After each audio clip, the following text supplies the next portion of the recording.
今年下半年，骑行运动再次爆火，与飞盘、桨板一起被誉为年轻人精致生活三件套。原先的自行车店是打折求着甩货，现在时过境迁，自行车店长们腰杆子越来越硬，中高端自行车一车难求。自行车的百度指数近2年暴增了数倍，而且未来2年越来越火的不是传统自行车，不是共享单车，而是电助力自行车。那为什么自行车会在年轻人中再次回归呢？那自行车未来会电动化、智能化吗？自行车领域也会出一个特斯拉吗？本期视频我们就来讨论一下这个话题。根据美骑网发表2021年中国运动自行车调查报告，国内骑行运动迅猛发展，2017年骑行人数突破1000万，2018年达1500万，人均年行驶里程也从2015年的320公里增长到2018年的471公里，这让自行车老板就很硬气，完全不用做任何打折促销，中高端自行车纷纷卖断货，不加点配件那就得排队等几个月配货，活脱脱变成了爱马仕消费品逻辑。你别说，爱马仕今年还真推出了一款名为 Odyssey Terra 的自行车，售价16.5万人民币，上市之后便很快被抢购一空。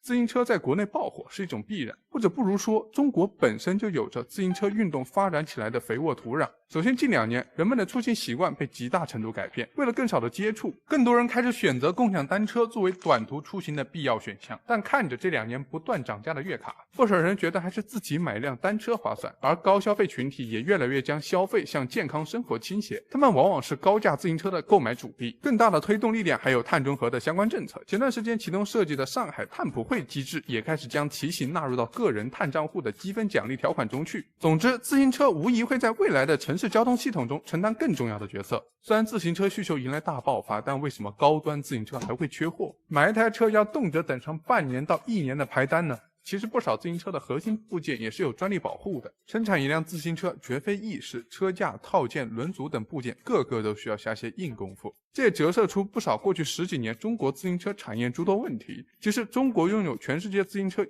半产能，但是以往高端自行车较少，长期品类单一，直到共享单车的出现，看似成为了中国自行车产业的救命稻草，但反而彻底堵死了老品牌成功转型走向高端的道路。为什么呢？2017年仅摩拜和 OFO 1年就订购了3000万辆共享单车，小黄、小蓝、小红每个4号都代表了好几家企业，后来7彩颜色也不够用了，各家共享单车企业在台面上风光无限，飞鸽和凤凰在台面下自然也是获益颇丰，光一个 OFO 的订单就吃掉了飞鸽1/3的年产能，一个月就有40万辆的小黄车从天津的飞鸽工厂发往全国各地。但是这也导致当时的车厂没有太多动力去向高端突破。再比如变速器就长期被禧玛诺所垄断，一辆中高端自行车的级别几乎取决于用什么级别的禧玛诺，凭借合理的价格和更全面的产品线占据行业里70%到80%的份额。而当禧玛诺产能不足时，无数整车厂都只能看着仓库里满满当当的车架，含泪推掉送上门来的订单，无法扩大生产。不过也不能说中国目前完全没有机会，比如从电子变速的角度切入，也是存在弯道超车的可能的。电子变速体验更好，用过之后纷纷表示回不去了。顶级车手们也开始选择电子变速套件，跟随自己南征北战。可以说这本身也是自行车走向智能化的一个大趋势。因此有一种新型自行车正在快速火遍全国，也就是 e-bike 电助力自行车。这种小车结构上和传统自行车大同小异，但安上动力辅助装置，人力为主，电力为辅，骑行时有更强动力，骑一脚当过去5脚。在这里面采用中置电机结构的电助力车型，使用体验会无限接近传统自行车。依靠力矩传感器，可以根据人脚踩的力度预判车主骑行意图，给予合适助力。最早发明电助力的雅马哈也是家神公司，乐器界的王者，玩摩托车的神，顺手搓出 V+，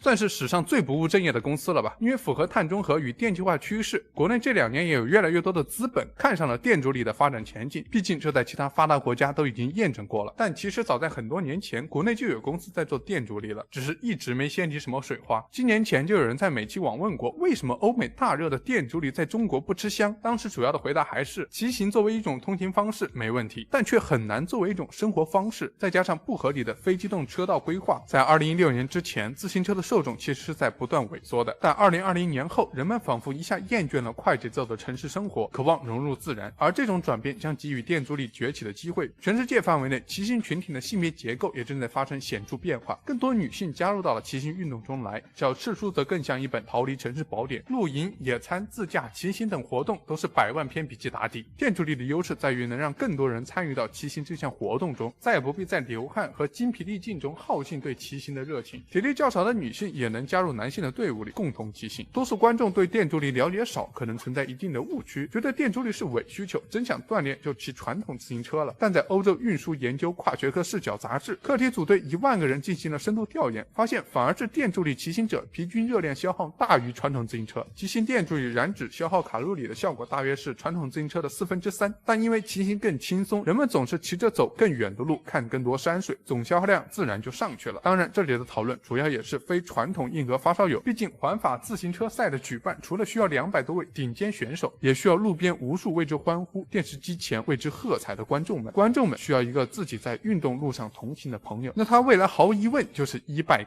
在运动领域有一个词叫拉爆，指运动强度超过身体承受能力，心率堆积越来越高，最后突破临界阈值，就很难通过短期休息降下来，身体会越骑越累，反而锻炼效果不好。而电助力则能通过调节电机输出大小、助力强度来控制心率，保持高质量的有氧骑行。根据我们团队调查的电助力过去3年在欧洲以下国家的市场表现，可以得出结论，电助力自行车会是自行车的2.0，而非公路、山地之外的单独一个品类。那么国内这么多初创电助力企业的护城河在哪儿呢？首先一定是供应商。在中高端电助力自行车中，中置电机可以说是决定骑行体验的决定性因素，助力介入的顺滑程度和输出功率很大程度上跟套件组型号有关。很多积累深厚的企业会推出他们的电驱动套件，其实就很像手机行业的 SOC。 近些年随着国外电助力热潮的兴起，国内也有电机企业抓住了机会，最成功的应该就是八方。在博世和西马诺占据的欧洲市场，硬是力压西马诺拿下了近 30% 的市场份额，在海外骑行爱好者中也颇受好评，可以说是国内最顶级的电助力供应商了。但可惜博世、西马诺光是供给自己国内的电助力品牌就供不应求了，更别说搭理中国的初创小公司。因此对于国内大多数 e-bike 企业，最好的供应商仅有八方一家。另一个护城河则在渠道，相比手机，自行车线下门店承担了很重的后续服务工作，不单单自行车售后的维修与保养，还有售前的 bike fitting， 还有售后的骑行活动组织。自行车店主们大多也是专业的自行车运动员或者技师，对客户的选品指导相比线下手机店有更强的权威，除非品牌有办法让消费者克服恐惧，组队骑行，顺便自学成为自行车维修大师，否则没有线下经销商网络的支持，线上销售很快就会遇到瓶颈。现在很多 e-bike 创业者仍在迷茫，要不要做国内市场？欧美市场未来高速的发展是可以预测的，人们很快就接受了这种新品，在国内还需要重新教育用户，做了半天会不会徒劳无功，反而错过了海外发展的机遇呢？但是我觉得我们作为昔日的自行车王国，更需要让更多人享受骑行文化，让更多人意识到骑行不仅仅是通勤手段，而是意义本身。所以我们频道也会和产业内专业人士一起开辟一个新的系列内容，新的系列我们会不断给大家带来电动智能2轮车的各种科普知识与实用攻略，分享高海拔地区骑行探险的各种经验。你们希望了解哪方面的知识呢？欢迎评论区给我们留言。我们频道的好朋友陈哥本身也是国内最早的 e-bike 创业者，他的公司宇宙电动也是国内最强电助力电机研发商八方股份的战略合作伙伴。我们三居兄弟工作室因为就在他们企业楼上，所以双方团队经常一起约骑行。接下来我们也打算和宇宙电动一起在杭州举办线下骑行交流活动，如果有感兴趣的朋友可以看我们置顶的评论区一起交流，一起玩耍。很多人跟我说，在接触了骑行之后，自己重新爱上了一座城市。原来人们并不需要在地铁的车厢中拥挤，在长长的车流中等待，